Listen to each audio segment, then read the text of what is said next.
Welcome back to Barrel Brothers, and this week we're going to see an expert.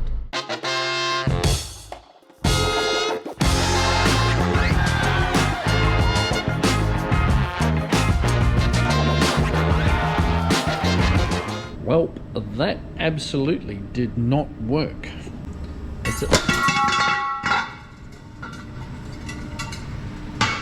And that one just fell on the floor. It's turned out a lot worse. I don't know what I'm going to do with those now. I don't have the gear here to take it all off again, so I'm not quite sure. I'll probably consult the experts, Scotty over at Oxytech, to see what I can actually do with this and fix the chip in that one that just fell on the floor. I know how to do the remaining two now that I've learnt from these two. Okay, I screwed up the Technos.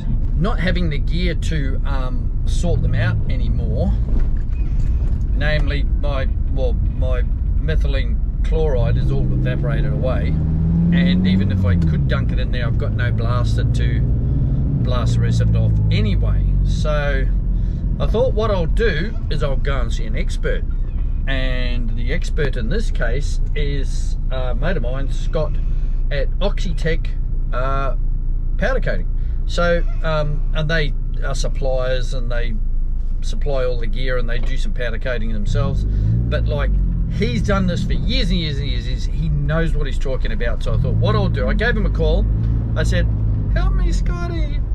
And he said, no, he said, come on over, let's have a look, and we'll see if we can figure anything out.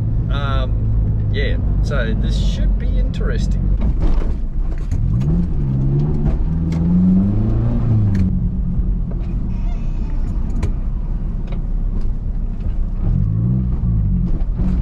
Gotta hate speed bumps, figuratively and literally.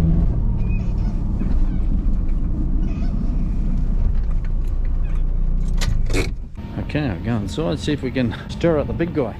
Anybody here doesn't want to be on international TV? Gian, pixelate him out. This is the man. This is Scotty. How you going, guys? With a bit of luck, he's got one of those sticks like with magic coming out of the end of it, and you can just touch these and they'll be good. That's it. We need a little pointy stick. Didn't I give you one of those? Yeah. It's just not here. Let's go and have a look at them anyway. Oh yeah, nice. So I put them in, and this one here had just a little bit there and a little bit here. As you can see, it worked really well. Yep. I thought, okay, I'll just whack a little bit more on, stick them back in the oven. This one was quite a bit worse. It was around there, so I'll put a bit more on that one. Put it back into the oven, and they've turned out like that. Yeah, so that's literally coating thickness. So it's like just coming out like overspray, but which is pretty good because it means we can fix it nice and easy. We could actually just put another coat of clear over that and fix it. You think you can do that? Yeah. We can't make it with a feather. Hard. Yeah, like, I was sort of wary of doing another one because I thought it would just do the same thing again, you know? No, so screw it up even worse. So did you literally clear it, put it in the oven, pull it out, and give it another quick hit? That's exactly what I did. Yeah, so that's just looking like overspray because it's just... There wasn't, that second coat wasn't... Well, the first coat wasn't thick enough. Yeah, your second coat... If that's the case, yeah. So yeah. So no, that's pretty easy. So I'd actually give it a very light sand just to take all the higher edges off. Yeah. Give it another coat of clear. Done. Well, that's good news. We can't make it too hard for you, mate. Well, that worked out rather well. I've just come out to talk to the boys for about half an hour because that's what you do. Scotty has said, well, did you bring the other two over? And I said, no. He said, well, bring those over and we'll do all four at once. What he's reckoning is just basically I haven't put enough on and it's gone too thin. So he was thinking about sanding it a little bit, and he's umming and ahhing about that. He said basically all we got to do is put another coat right over the whole thing and it should be good to go. And he said, why not do the other ones while we're there? So we're coming back next Wednesday. It's Thursday now, next week, and we've got a date to do all four, so I get a good powder coating lesson into the bargain. So well, that's worked out really well. These are good guys, but you know, they're just great guys. So you need any powder coating stuff, Oxytech, right? Use them, they're awesome. So here we are with Scotty again, due to me not turning the camera on for a week. Or many moons have passed, actually full moon too. Now I've cleaned up the other pair, but because I had a massive sale on at Barrel Brothers today, I forgot to cook them out. So we won't be doing these ones today, but with a bit of luck, Scotty here can fix up these guys. You said you've already done a little bit of sanding with them? A little bit of sanding, just try and take out all the big marks. Then the big marks. Then we'll sand the other one up and we'll get it ready to rock and roll. Shit hot. Yeah, there you go. So you can see the peaks and valleys in that. Jesus. We should be able to fill up most of that though. So, but there was it's certainly going to make it look a bit better than it was. Oh yeah, definitely. We'll get it to flow out. That'll be good. Excellent. Should be a nice easy one. I'll leave you to it. You get the job of sanding that one. Oh, I get the job of sanding this one. All right. So this is your dead giveaway, where you try and coat it thick. Yeah. You got a nice fat lump of powder in through there. Yeah, sort of, because of the way they hang, because we've got it up the top there, it sort of all sits in those corners there. Yeah, but I think where you've hit it hot, hence why you've got all this. Yeah. You've got a nice fat build up there where it blows out early. We don't need much. We just, if we can get rid of those bigger marks, we should be okay. Yeah, we should be able to get most of it off. See, this like out on where the diamond cutting is, that came out awesome. Yeah, really good. The other one is the one I screwed up the most. This one's not as bad. Still not a flash. You shouldn't be able to tell while it's on the finish which one was which. Never see it, eh? And this is like 320, so it's not even like super fine or anything. I suppose that's the beauty of the powder. It fills up all of those your little divots and bits of powder. Yeah, that's it. Like it's really tiny little holes. Once you get it to flow. I was actually supposed to do this job, but now I'm busy like holding the camera. The fill up through there is pretty good. It was just mainly getting rid of those big bumps. Cool, that should do us. So basically just knocking all the tops off. Yeah, that's all we're doing.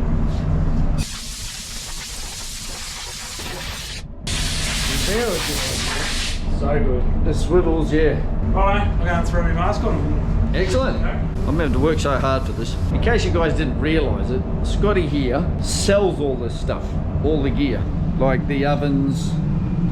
How cool is this thing compared to mine? Actually, he's got a little one down there. He's trying to tempt me. Yeah, I'm very tempted, I've got to say. It's so cool. But yeah, look at these things. Like it's purpose built for doing the job. And he sells all the powders and the best clear in the business I've been able to find. So yeah, got all the clobber.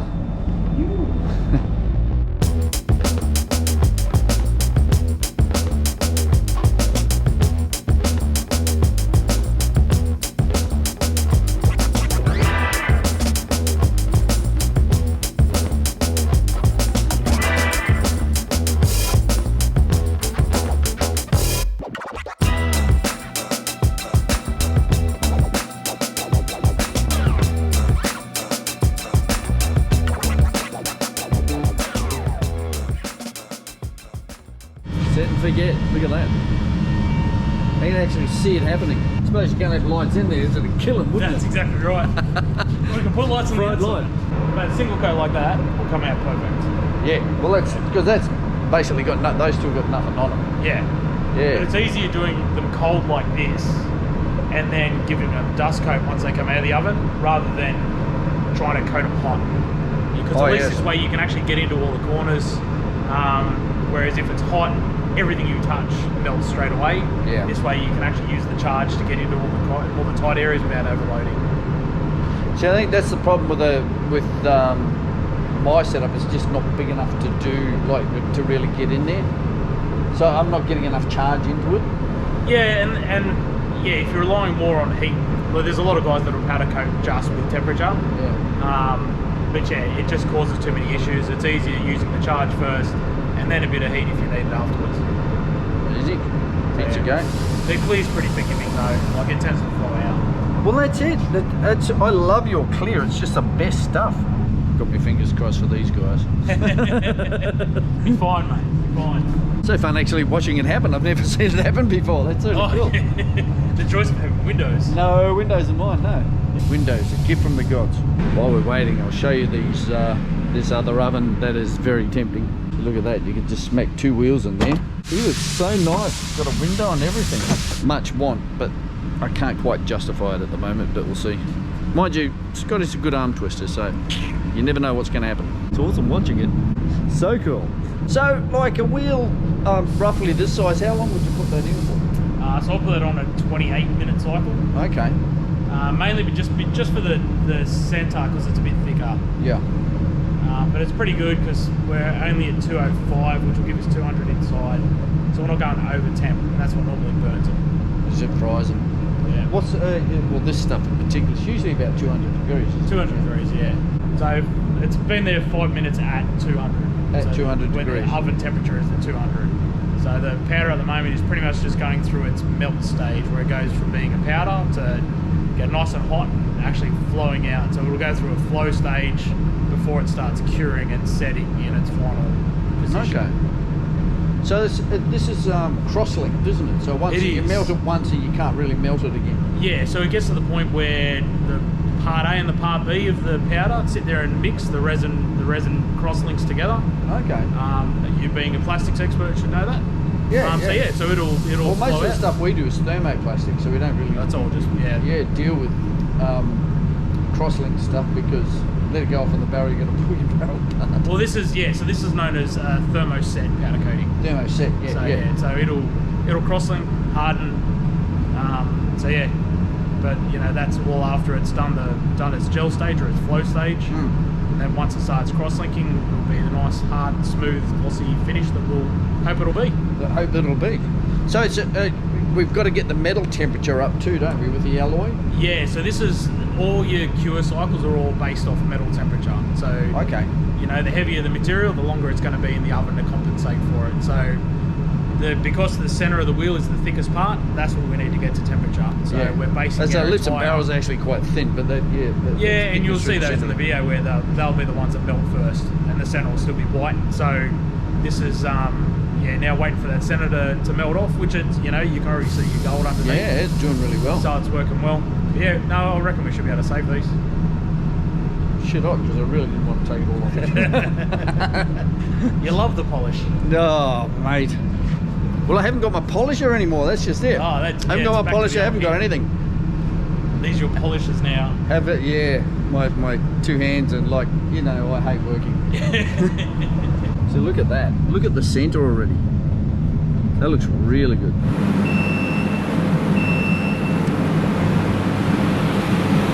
You can see from here they look great. They look so much better. That flow on the lips is so much better than I can get. Very pleased. The finish on here is just awesome. Thank you very much, Scotty. Easy, mate. Remember the name, Oxytech, for all your powder coating needs. Well, we're on our way over to Oxytech again, because I was supposed to be there last night, but I got tied up. I'm having a massive sale. So I didn't actually get there, but in my absence, Scotty did my wheels, the other pair that I forgot to... Geez, I'm not sounding really good in this story, am I? I forgot to cook out, so we couldn't do them on the same day last week. The wheels are all done, and we'll get to see Scotty, which is always a treat. This would be a good old Commodore to buy, the one in front of me here now, because it's never been driven over 40 kilometres an hour, at least for the time that I've bloody been behind it. Do you ever wonder why I call this van the sports van? Quite simple, really. It's got coilover suspension, it's got a Cusco limited slip diff, it's got a genuine Nardi steering wheel, modified gear shift knob, it's got a fully balanced Swift GTI bottom end in it, 1.3 litre.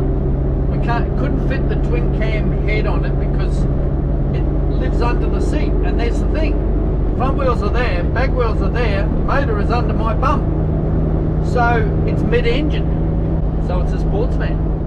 Alrighty, here we are at Oxytech again. Check this out. I mean, apart from the wheels, it's cute, so green. I saw the green demon on the way in. That's pretty cool. You like that? Apart from the wheels, but Oh no, that's going back on 15. Ah, good. That's just what I had in the shed. Ooh, look at this. Oh, that's pretty sweet. That's awesome. Better? Yeah, that's wild. Thank you very much, sir. Easy, mate. That makes life a bit easier for you. It sure does make life a bit easier, doesn't it? Oh, all you got to do is like take them back and put tyres and stuff on them. I have a pair of lips for you. Oh, cool. In the van, so yeah. Oh, I'll go and grab on your them. face, but that's all right. No. Jesus, that's terrible. Lisa on your face. Cut. There they are in the back there.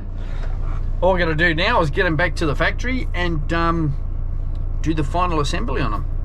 Put some tyres on them and fit them up to the Viper tuner. So yeah, away we go.